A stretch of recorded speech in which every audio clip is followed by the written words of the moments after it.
matanda na yan. May mas matanda, may mas matanda pong aling charing namin, kulay green. Ayan. Marami-rami na rin tayong ginawang ganito. Maraming success, may mga failures. Ganun po talagang pagluluto. Lalo na pag yung time nag-aaral ka pa. Ito po ay may 30 years na, more than.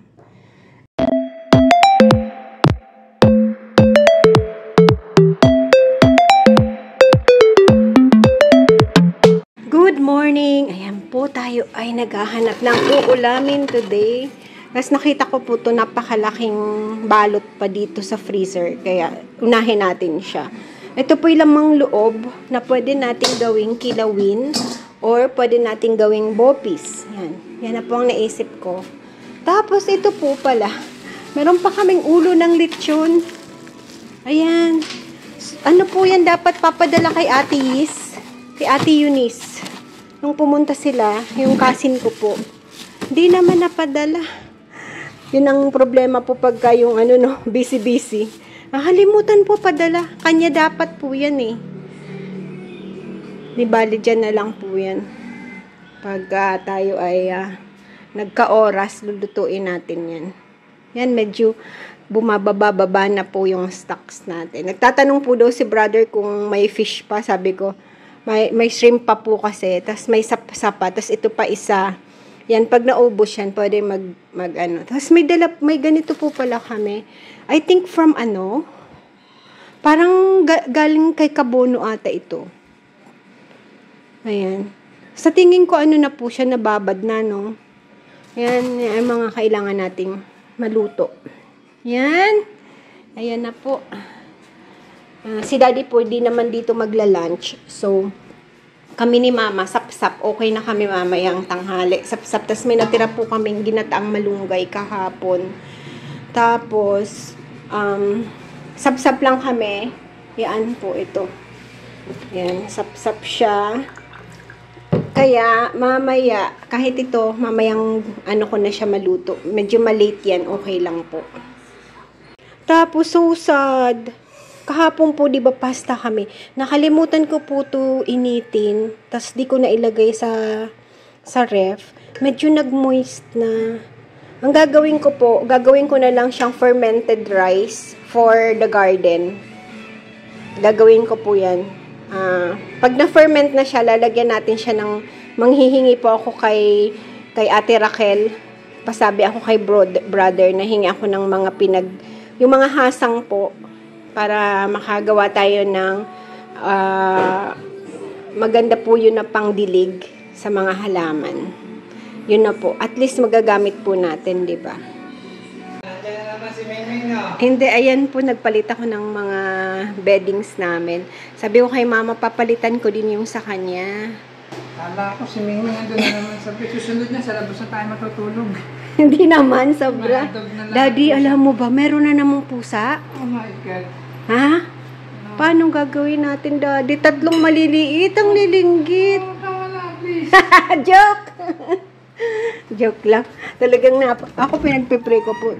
Sabi ko, Lord, wag na po kasi hindi na talaga namin kayang alagaan. Sana sa iba naman niya ibigay yung sa iba naman po, diba? Kasi talagang wala na po. Hindi na kami pwede kasi 2 pusa na. Ito po ayusin ko lang, kukunin ko yan para malabahan po namin yung beddings. Baby ko, Mingming! Ayan po, nakuha na natin yung mga beddings ni Mother Dear. Tayo ay magsasalang. Ayan. Yung amin po, ayan. 3 minutes na lang. Ayan po, electric fan day today. Ayan, si Daddy po nagtanggal niyan. Medyo mahirap tanggalin. Kahapon po nakaisa lang ako kasi yung screwdriver, wala akong makuha. Dala-dala niya yung mga tools namin. So, isa lang po yung nalinis ko. Ang ginawa ko po, kutsilyo, ginaganong-ganong ko. Ang hirap, sabi ko sa kanya pagdating niya, pag nagbukas ka ng isang electric pan sa sala, siguraduhin mong baka mahawakan mo yung blade kasi hindi ko na naibalik yung pinakatakip, yung sa harapan. Yan. Tapos, yung kay Mama medyo mataas, siya na lang po nun. Yung andito sa kusina, ito, madumi na din po. Kailangan nating linisin. Good morning! Ayan po, syempre sa umaga, pawis-pawisan na tayo. Ayan, gagawa po ako.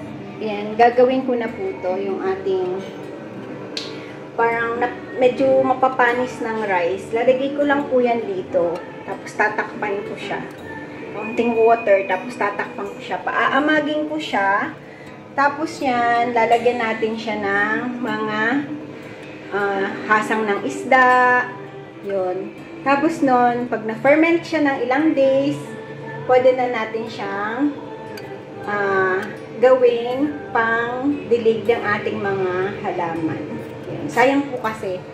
Yan. Yan ang gagawin ko. Dati po ginawa ko na yon, nilagay ko po yun dyan sa aming ampalayahan. Isa siguro sa mga dahilan kaya gumanda yung ampalaya natin. Ayan po, alam nyo, ang trabahong bahay, akala nyo po, walang ginagawa, pero, syempre, perong kang days na ikaw ay magla-laundry lahat ng beddings, maglilinis ka ng mga electric fan, mga ganun ba? Tapos yung mga ganito, napanis na bagay-bagay. Bihirang-bihira po nangyari po sa amin. Ewan ko ba, parang nawala sa isip kong may ilagay siya sa,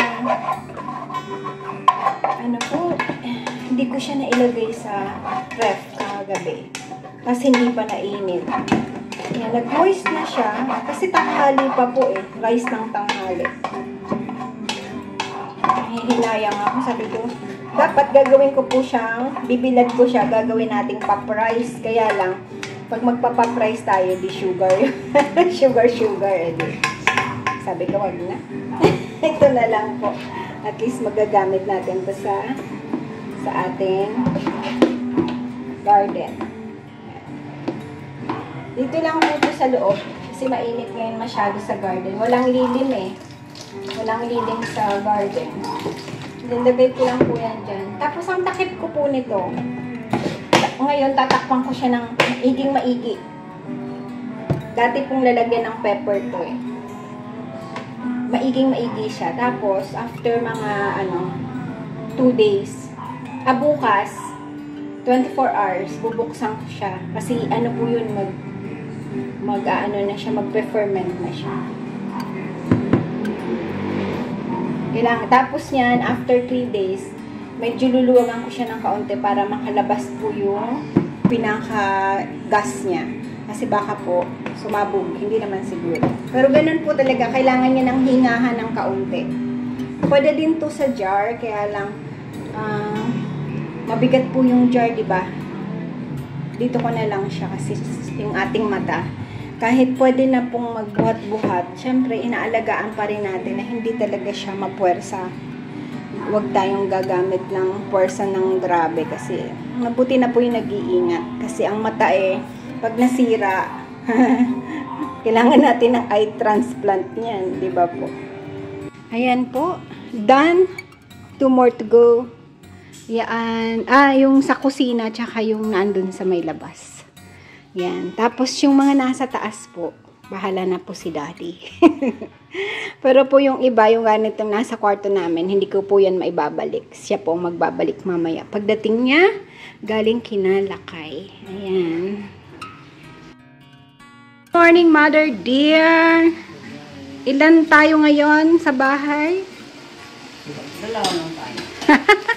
Dalawa lang po kami. Ayan. Dahil wala si Daddy at pumunta ng Manila. Ayan po. Pumunta po ako kay Suki. Bibili ako ng saging. Tapos, nakadumaan ang beru. Yung po to parang ukoy na papaya. Ayan. Leftover po yan kagabi. Tapos, kami ay, syempre, we need the greens. Tapos, leftover po yun kagabi din. Di ko na po na-vlog nung aking pinakuluan. Ano ba tawag dito? Tungol ng baboy. Ayan po. Masarap. At nakakatuwa kasi si Daddy po kumain. Masarap na. Nasarapan siya, sabi niya. Parang masarap to ilugaw. Totoo po. Kasi parang ang lasa niya same nung sa what you call this? Yung lugaw po na ginagamitan ng goto. Yun, lasang goto siya. Kasi goto naman talaga po siya, 'di ba? Kasi ito po yung overripe na saging. Because I'm craving banana cake. Ayan. Tagal na po akong hindi nagbe-bake, as in taon din. Sabi ko parang gusto ko, kasi po pag pumupunta kami ng San Fernando, bumibili ako ng pa-slice lang. Ayan. Kami po ay dadalawa lang ni Mother Dear. Ayan ang aming ulam for lunch. Tapos, wala ata sila chichi, ma. Nakita ko yung post ni Mama Beth. Parang nasa, sila, guagua. Oo, bukas na lang tayo. Pag umuwi na lang, saka tayo pumunta. Di po kami nakakadalaw kasi pagdadalaw, si Daddy ay wala. Ayan po, ilalagay ko lang dito kasi para po mag-room temperature siya. Tapos, ano to? Labas mo pala to. Ano nito yan? Ano? Yung, kasi, di ba? Yung, Ilalagay na lang sa ano? ano nito yung, Hindi ko maintindihan, Mother. Aanahin. Sige, kaya mo yan, ma. Aanahin. hati-hati. Hati-hatiin. Okay. Mas mahirap yung, yung Tapos, ayan. Tatakpan ko lang po to kasi baka langawin. Ayan po, happy lunch! Ayan, nakahanap ng chicken feet si Mama. Chicken feet yan. Oh, sabi ko, saan ka nakakuha? Kasi po yung dalawang nag-iihaw, wala na. Binibisita ko po palagi yung kasi gusto ni Mama yung ganyan. At di ba po nag-try akong nag-ganyan? It's failed. I failed. Ayan po, sitang. Ito, yung binili kanina. 5 pesos each lang. So, 10 pesos lang. Ito po, leftover. Ito po masarap. Sabi ni Mama, hingi daw siya kay brother ng ganito. Yung sa, ano po to sa baboy. Para ding goto. Yum, yum. Kain po tayo. Masarap ba, Mother? Daddy, where are you? dumating na wala. Ay, busog na busog. Ano mo nung gusto? Alam mo pa, ang ganda na ng katawan ni Mingga. Pakita mo ang katawan mo, baba. Puste, Mingga me. Mingga meme. Baba na. Magagalit si Lola. Ay, siya. Ang ganda na, ano. Ang ganda na sambe. Bombare. Lablab ko yan. Nga? Ma, may dalawa daw na pusa doon. Puting-puti. Gusto mo? Ha? Tama na yung dalawa. Joke lang. Pinagpipray ko nga, Lord. Lord, tama na po to sa amin. Huwag ka na pong magpapayag na may magtapon pa sa amin dito. Ay ko, Lord, please, wag na. Tama na itong unga-unga na ito. Si unga-unga. Unga-unga. Kasi nakukonsensya ako. Pag di ko sila inalagaan. Feeling ko po, hindi ko sila binibigyan ng right to live. To live a good life, diba po? Kakainis na yung iba. Sana naman. Maganda yun. Mabait pa dyan si Mingga din. Mingga na. Baba na. Basta si Kuya. Anong gagawin mo? Busy ka ah. Sana masarap. Masarap yan, Mother. Okay. Ano po, magbabanana cake tayo. Sige, pahinga na. Pahinga na. Okay. Love you. Tayo po yung magbabanana cake dahil tayo ay nagkakaroon ng cravings sa ating banana cake. Ayan. Dati po ako parating gumagawa ng banana cake dahil it's our favorite. It's our favorite cake. Kasi feeling ko po healthy. Ayan po, we mash na. Ito po, actually hindi po to banana cake. Ang recipe po na to, banana pudding ang nakalagay. Kay Aling Churing. Yung aming lumang cookbook po. Ito po ang sinusundan ko. Ang lumang cookbook ni Aling Churing. Yan. Aling Churing's Filipino and Foreign Recipes by Rosario Fabian. Yan po yung aking, dati pag gumagawa po ako, ito yung sinusundan ko parati. Itong recipe to. Ang nakalagay niya po is not banana cake, banana pudding. Yan. Ang ginagawa ko po nito, hindi ko gaanong pinagkakamash yung ano. Hindi ko masyadong mash na mash. Medyo may buo konti. Yung saging. Yung buo. Hindi talaga super mashed. Yan. Okay na po yan. Ganyan lang siya. Tapos, ang ating dry ingredients.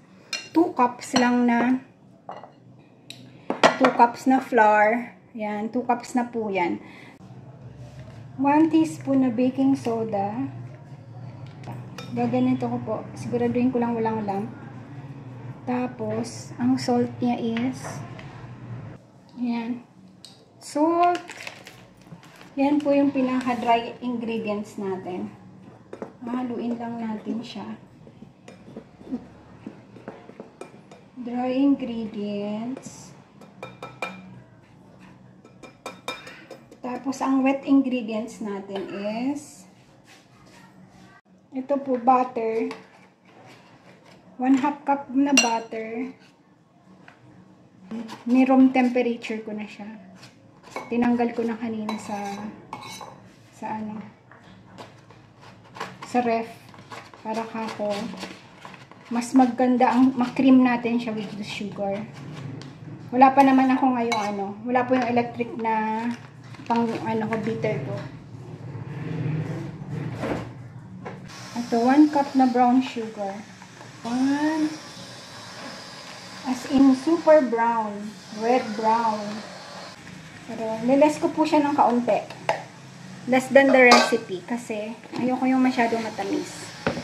Tapos, ito po, kailangan ko siyang i-cream tong dalawa. I-cream ko siya. Sana umubra to.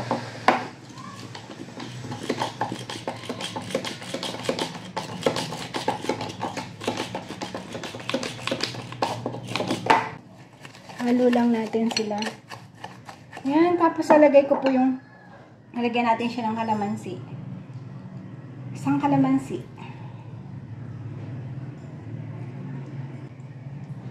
Yan, isang kalamansi.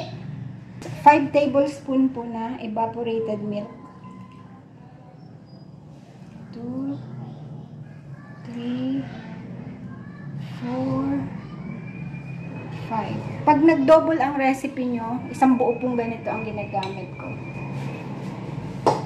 Tapos, eggs. 2 eggs. Malaking egg po itong ginamit ko.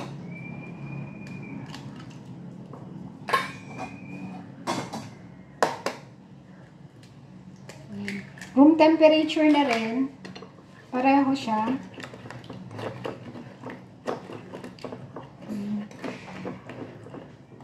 Haluin lang natin siya.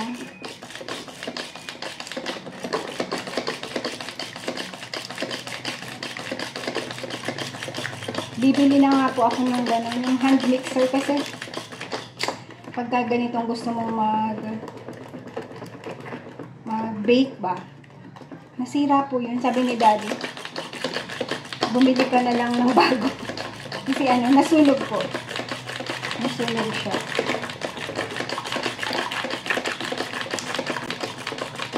Dami na naman pong cake ang marami na siyang cake na nagawa. Marami na siyang nagawa.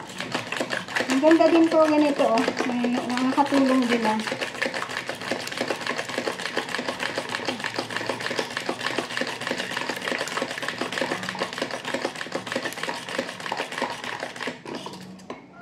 Check ko lang po yung check ko lang po yung ingredients ko kung nailagay ko lahat.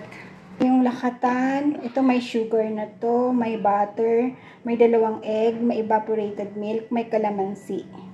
Tapos ito with baking soda, may salt, 2 cups of flour, tapos optional po yung nuts. Ako naman po lalagay ko is raisin. Pwede po din naman na ilagay yung ating peanut. Tapos sabi niya dito, may ano po tayo, kodigo. Yan, tagal. Ayan po, nakadouble yan eh. Nakadouble yung recipe ko. Ito po, yan. Matanda na yan. May mas matanda, may mas matanda pong aling charing namin, kulay green. Ayan. Marami-rami na rin tayong ginawang ganito. Maraming success. May mga failures. Ganun po talagang pagluluto. Lalo na pag yung time nag-aaral ka pa. Ito po ay may 30 years na, more than. O, diba? Tanda na siya.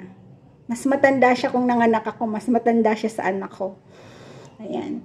Tapos, sabi niya dito, yun nga, beat and cream, sugar and butter, until smooth and fluffy.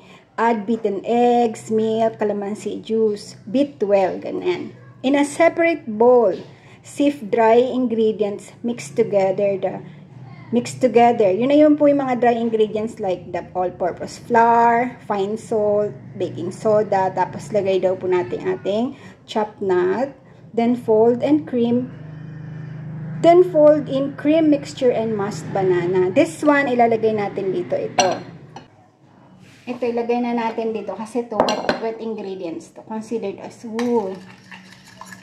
May ano pa po, kasi yung brown sugar ko, ano na yun? Ano po natin? Medyo may lampang kaunti. Diba? We need mahiwagang spatula.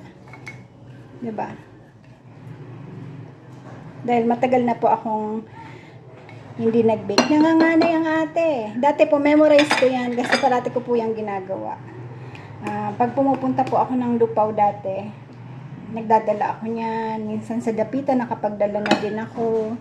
Diba? Tapos, ginagawa namin yan pag andito si Kabono, kasaba cake, mga ganun. That was all the times na hindi ka pa nag-ano ng mga sugar mo, diba? Hindi ka pa yung strike anywhere ang bibig mo. Kung anong gusto mong kainin, go lang ng go. Siyempre, pag tumatanda po, you think about it na. Medyo, lalo na, si daddy po talaga ang nagpa-stop nito sa akin. Kasi, baka ako, ma-diabetes kasi mahilig nga sa sugar. Parang tayo ay kailangan natin ng mas malaking, kasi ipo-fold na natin yung dalawang ingredients. Folding lang. Hindi natin siya i-mix. Fold. Yan. Magpo-fold na po tayo. Po-fold lang daw natin. Hindi natin ibibit. Hindi natin iyan.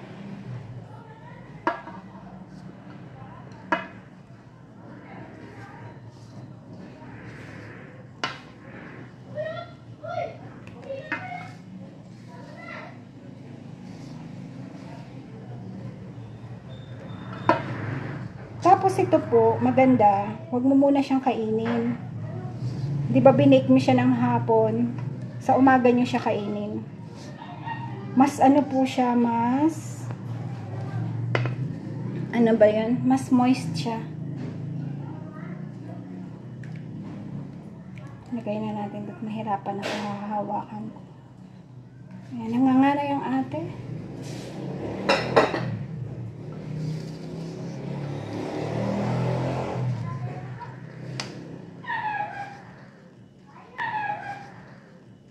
Hindi parang nabubuhay yung dugo ko sa paggagawa ng mga ganito.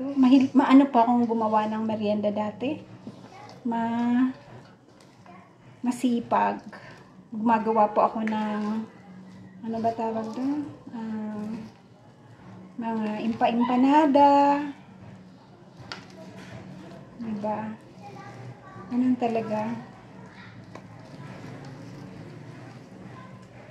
Folding lang, hindi natin siya i-mix, no? Ay, ano, yung, ganyan lang po ang folding ko eh.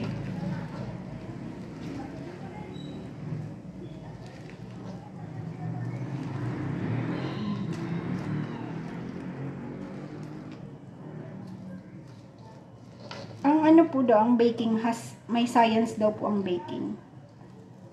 Yan. Pag nakita nyo po na wala ng puti-puti, ako po ganun ang sign ko. Okay na ako. Okay na yan. hawlan na po ako. Iaano na natin. O, diba nakalimutan ko i-preheat yung oven. My gosh, Jinky. Di ko preheat yung oven ko. Ayan po. Inayos ko na po yung oven natin kasi syempre tayo ay kakalimot minsan. Diba?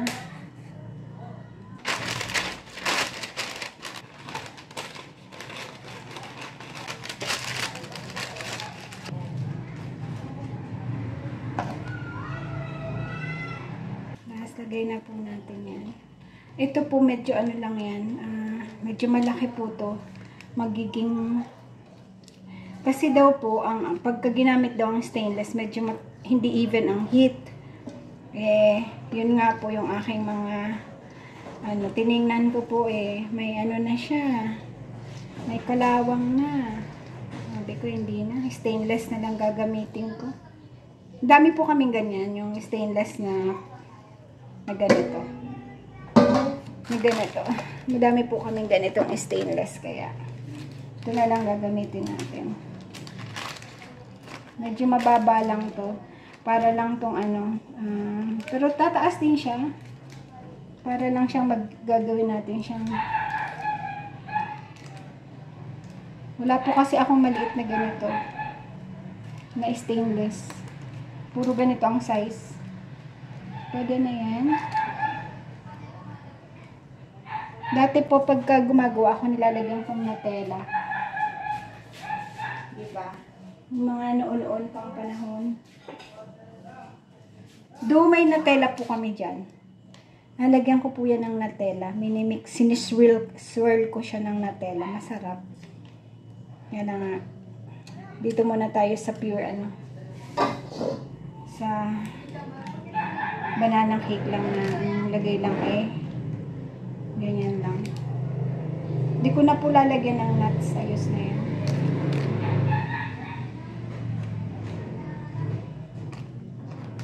Yan. Done. Yan. Baking na po tayo. Tapos bawasan ko lang ito.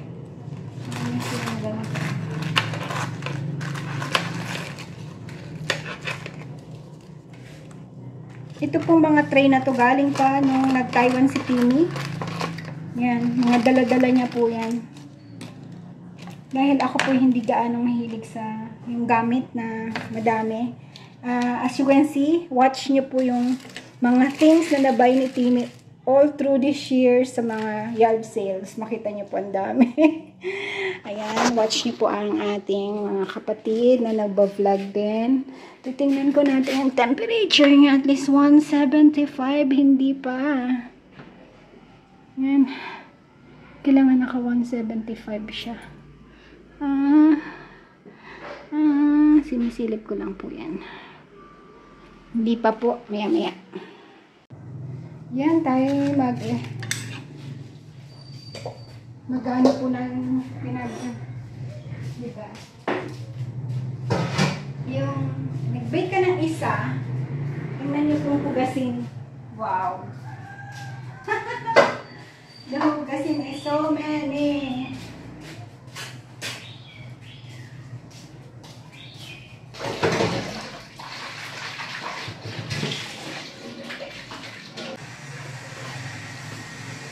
Yan, okay na. Kasi po conventional lang tayo, oven.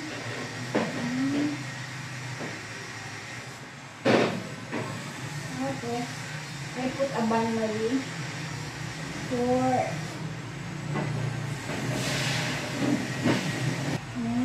sigurado po bababa yung temperature niyan. But it's okay. Makikip niya yan po. Tapos we check after 30 minutes to 1 hour. Let's check it. Uy. Tumataas-taas na. Ayan po. Pagdating ni Daddy, kailangan nating magtimpla ng barako. Ayan. Nakikita niyo po. Ayan. Galing there. Hindi na po ako umalis dito sa kusina na ako. Nandito ako nagpapa-electric pan ako. Habang ako'y nag-YouTube kasi po pag ako'y hinigaan ko yan, Okay, makakatulog. Paktay! Hindi ba po? Ang aming mga stocks nandiyan. Open kitchen po tayo eh. Kasi binabaha tayo, di ba? Ayan po, half done siya. Babalik ta rin ko po siya. Ayan. Wait lang, ayan. Babalik ta rin natin. Wait lang po, mainit. Ayan. Kasi kung makita nyo po, tingnan nyo po, yung naan dyan sa taas, mas luto, mas sunog na. Mas brown. Kaya, binabaliktad ko po. Kasi syempre, conventional oven nga lang po tayo. Ayan ang aking, tapos, medyo bababa ang temperature yan. Titingnan lang po natin ulit yung temperature kung na-maintain niya yung 175. Tapos, pagka mataas po, pag tumataas, bababaan nyo lang yung dial. Pagka naman mababa, tataasan nyo lang ng konti. Ganun po kasi conventional oven siya. Ayan po. Parati lang pong chinecheck yung temperature. Pero usually naman po, hindi naman siya nawawala dun sa kung saan mo siya sinet. Hindi naman siya lumalayo. Hindi naman siya lalayo yung temperature. Yun lang, check mo lang para baka po magkaroon kayo ng pagkatutong sa ilalim pag masyadong mainit. Ito po ipadala pa ito ni na ate. Thank you so much, ate. Kainaman in Canada yan po. First time ko pong nagamit kasi hindi naman po ako nag-oven ngayon eh. Ayan. Thank you so much. Inisip ko po kung saan ko to nailagay. Nasa taas lang pala ng ref yung lalagyan doon. Ayan, okay na po. Na-toothpick test ko na po yan. Ayos na. 45 minutes talaga siya. 50 minutes pala. Ayan, patay na natin siya. Make sure na napatay.